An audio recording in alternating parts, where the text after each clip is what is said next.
जिनका कोई मतलब ना बने वो तो गलत है। हाय, देखो तो।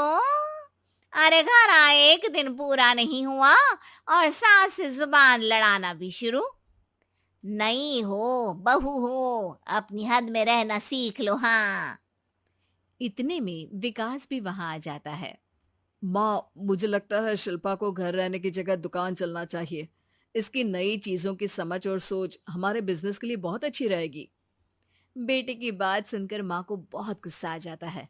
अच्छा, अरे बीवी के आते ही तेरे तो सुर बदल गए। अगर ये दुकान जाने लगी तो गांव में क्या इज्जत रह जाएगी हमारी है? लोग क्या कहेंगे?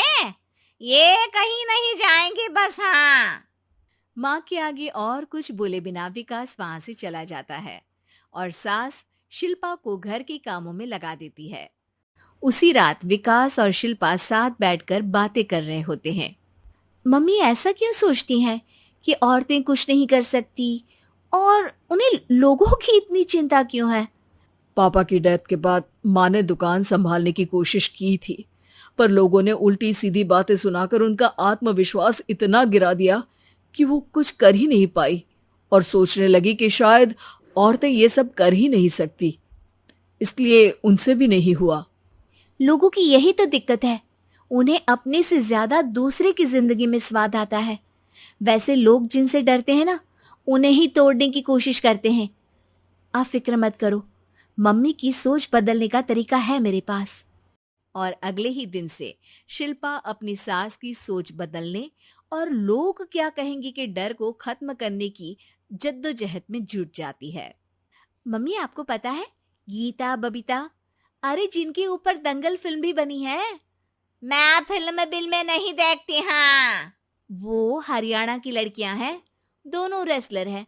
उन्होंने जब ये शुरू किया था ना, तो लोगों ने बहुत बातें बनाई, बुरा भला बोला, मजाक भी बनाया, लेकिन उन्होंने ना किसी की सुनी, ना अपने ऊपर से विश्वास खोया और ना ही हार मानी। और देखो आज किस मुकाम पर है। अरे तो ये सब मुझे क्यों सुना रही है? हाँ। नहीं नहीं, बस ऐसे ही। हमें अपने आसपास की खबरें तो रखनी चाहिए ना। ऐसा कहकर शिल्पा अपनी सास को सोच में डालकर वहां से चली जाती है। अब शिल्पा हर दिन दुनिया के अगेंस्ट अपनी हिम्मत से सक्सेसफुल बनने वाली लड़कियों की कहानी अपनी सास को सुनाने लगती है। इसी तरह कुछ समय बीत जाता है। और माँ, आजकल बहुत चुप चुप रहती हो, सब ठीक तो है ना? बस कुछ सोचती रहती हैं, इसीलिए ज्यादा बोल नहीं पाती। ऐसा क्यों हुआ माँ? कोई दिक्कत है क्या? अरे तेरी पत्नी ही दिक्कत है। है? मैंने क्या किया? अरे रोज मुझे कुछ समझाने के मकसद से एक नई कहानी सुनाती है, पर खुद नहीं जानती कि मुझे सब पहले से पता है। हाँ। तो फिर दिक्कत क्या है माँ? लोग क्या कहेंगे? अरे उनका तो काम ही है कुछ ना कुछ कहना। आप ये सोचो कि उन्हें नजरअंदाज करके हम साथ मिलकर किस ऊंचाई पर पहुंच सकते हैं। बेटे और बहू की बातों से सोच में पड़ी माँ वहां से चली जाती है। अगली सुबह सबसे पहले तैयार सास आवाज लगाकर बेटी और बहू को बुलाने लगती है। अरे कहाँ सोते पड़े हो दोनों? किसी को घर में कोई काम नहीं है का? हाँ। सास की आवाज सुन शिल्पा भागती हुई कमरे से बाहर निकल आती है, जिसके पीछे विकास भी बाहर आ जाता है। मम्मी आप इतनी सुबह तैयार होकर कहाँ जा रही हैं? अरे किसी नई शुरुआत से पहले भगवान का आशीर्वाद बनता है या नहीं? मैं सीधा दुकान जाऊंगी, तुम काम निपटा कर आ जाना है। सास की बात सुन शिल्पा और विकास खुशी से फूले नहीं समाते। ये हुई ना मेरी माँ वाली बात।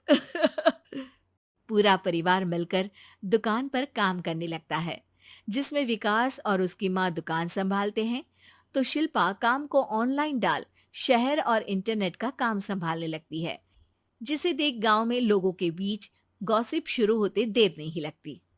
और क्या विकास भाई, अकेले काम संभल नहीं रहा था तो नौकर रख लेते। और तो को यहाँ लाने की क्या जरूरत थी? इन्हें घर में जो काम बोलो वो तो सही से करती नहीं, यहाँ आकर तो तुम्हें डुबा ही देंगी। अरे भाई साहब, अगर आपके घर की औरतें सही से काम नहीं करती ना, तो हमें उससे कोई लेना देना नहीं। यहाँ आपकी पंचायत के लिए किसी के पास समय नहीं है। हाँ। करारा जवाब सुन बातें सुनाने आए लोग मुंह लटकाए उल्टे पैर वापस चले जाते हैं। वाह मम्मी, ये तो अब दोबारा कभी भूल कर भी यहाँ नहीं आएंगे। I am so proud of you. अरे बहुत हुआ, हाँ काम पर लगो चलो। तीनों आपस में काम बांटकर अपने अपने काम पर लग जाते हैं।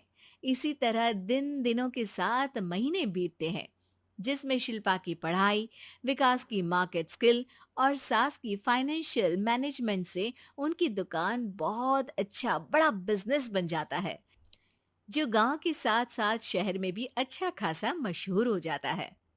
अरे सच ही कहते थे तुम दोनों, लोगों का तो काम ही होता है कहना। अब हमें सुनना है या नजरअंदाज करना है, वो तो हमारे ऊपर है। हाँ। आपकी शुरुआत में गालियां और आसमान छूने पर तालियां, ऐसे लोगों का तो काम ही है पलटना। इनकी बातों से हमें कभी अपनी राह बदलनी नहीं चाहिए, बल्कि अगर बातें बन रही है तो समझ जाओ कि रास्ता सही है।